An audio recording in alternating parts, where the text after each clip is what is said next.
இதுதான் என்னுடைய கோரிக்கை. இதை தவிர எனக்கு வந்து டெய்லி நிறைய கோரிக்கை வந்துட்டே இருக்கும்.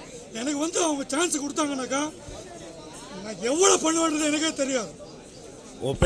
எனக்கு ஒளிபரப்புனாக்கா கண்டிப்பாக வந்து தலைவருக்கு வந்து ஏடிஎம்கேல இருக்கிறவங்க எல்லாரும் வந்துடுவாங்க உள்ள. எல்லாரும் சப்போர்ட் பண்ணாங்க. இவரு தான் ஏற்றுக்கணும். இவர் வந்து யார் யார் ஏற்றுக்கிறோமோ அவரோட இஷ்டம். அதில் நான் தலையிட விரும்பலை. ஆனால் இந்த 3 கோரிக்கைகளை மாத்திரம் அவர் நிறைவேற்றுறாருனாக்கா எனக்கு தெரிஞ்ச வந்து ஆட்டோக்காரங்களை ஒரு நாளைக்கு 5 லிட்டர் ஃப்ரீ கொடுத்தாக்கா நம்மளோட காஸ்ட் வந்து 1 லிட்டருக்கு 50 ரூபா மேலே ஆகாது. அந்த டேக்ஸ்லாம் சேர்த்து 100 ரூபா மேலே வருது. இதனால் வந்து ஒரு ஆட்டோ டிரைவர் ஒரு நாளைக்கு வந்து 100 பேர் பலன் அடைவாங்க. அவங்க 5 சவாரி அடித்தா கூட 20 பேர் மினிமம் பலன் அடைவாங்க. அந்த மாதிரி 5 லட்சம் × 20 போட்டுங்க கணக்கு. ஒரு நாளைக்கு 10 லட்சம் பேர். ஒரு நாளைக்கு 10 லட்சம் பேர்னாக்கா நம்ம தமிழ்நாடு பாப்புலேஷனில் இருக்கிறது டெய்லி ரொட்டேஷன் ஆகும். இதுக்கு வந்து ஒரு சிஸ்டமேட்டிக்காக கொண்டாடணும். யாருக்கு இருந்தாலும் பெட்ரோல் போட்டோன்னா எவனும் நிற்கக்கூடாது.